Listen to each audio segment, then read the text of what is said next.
Meron na naman tayong kaalaman. May tinabi yung power bank.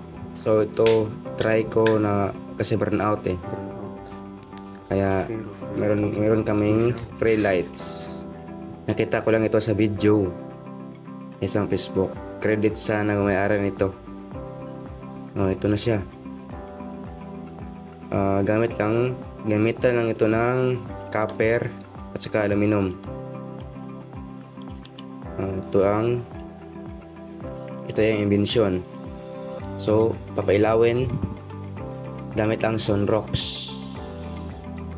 Oh, yan na, umilaw na siya.